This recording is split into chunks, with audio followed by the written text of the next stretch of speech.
Hi, everyone. I'm Judith Silverman Hodara, founder and director at Fortuna Admissions. So glad that you're with us. I'm really excited to introduce Becca Fogg, who's going to be talking a little bit today about her experience supporting students and a little bit about her style and the kinds of things that matter to her during her coaching. So welcome, Becca. Really glad to have you with us. Thanks so much. I'm glad to be here.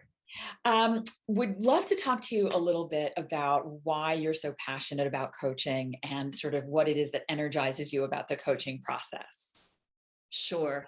I grew up in a family of successful corporate professionals.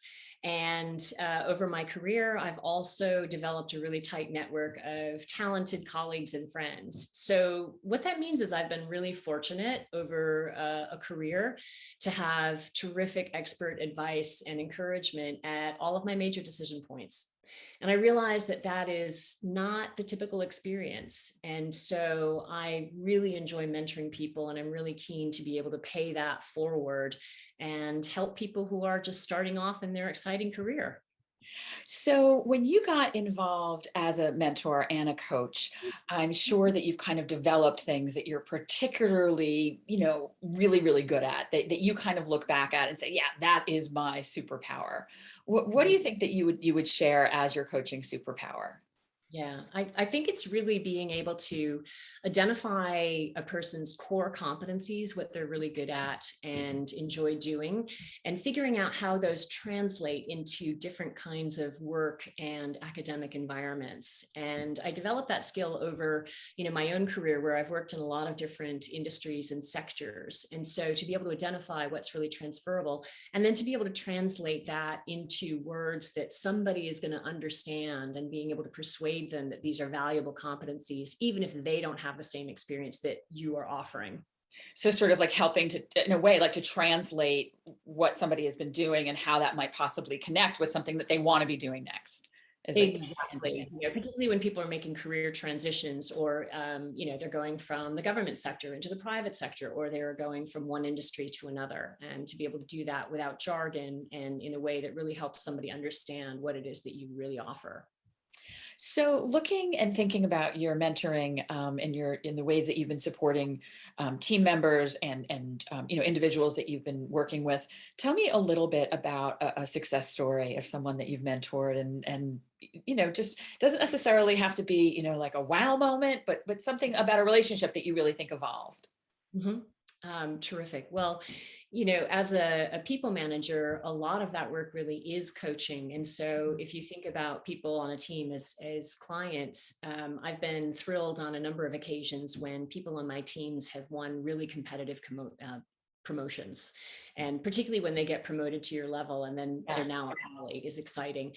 But I think one of the situations I think back with a lot of fondness is a person on my team who said that the informal coaching process that we'd been through together over her couple of years working for me had not only helped her be happy and more successful at work, but it had also helped her do that in her personal life as well. So that's pretty impactful to be able to, have that relationship in both sectors. And I feel like the people that we work with are going through that in their own lives, as they think about applying to business school, that's definitely something that's on their mind. What about my other life? What about the other things that I'm involved with?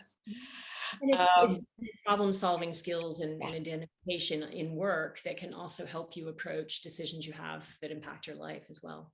So I have the feeling you would tell me that if I were to ask you, a piece of admissions or applications advice, you might say the same thing.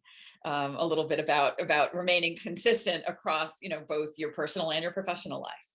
Absolutely. Mhm. Becca, tell me, I know this is kind of, we didn't talk about this question in advance, but I know that you live in the UK. And what is your favorite thing about your neighborhood that you could share with people that want to learn a little bit more about you? Sure. I love that my neighborhood has a really great spirit. So my town is like over 1,000 years old, obviously not in this current form, but it has sort of collectively this very cheeky sense of humor.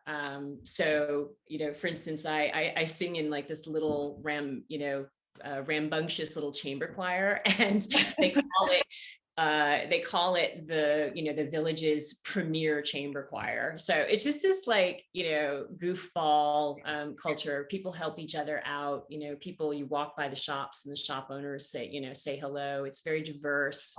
It's just, it's lovely. Well, Yeah, it I like sounds like an idyllic place. And the fact that, it's 1,000 years old is also really kind of amazing. it. Um, No ruins here, but it's definitely an old settlement. Becca, I'm so glad to have the chance to talk with you today. And I know that a lot of students are going to want to get to know you a little bit. So we know that you'll be available for fit calls. But I wanted to thank you so much. So everyone, again, this is Becca Fogg. She is with us at Fortuna, and we hope you'll have the chance to get to know her. Thank you so much. We'll see you Oh, soon. bye-bye. Bye.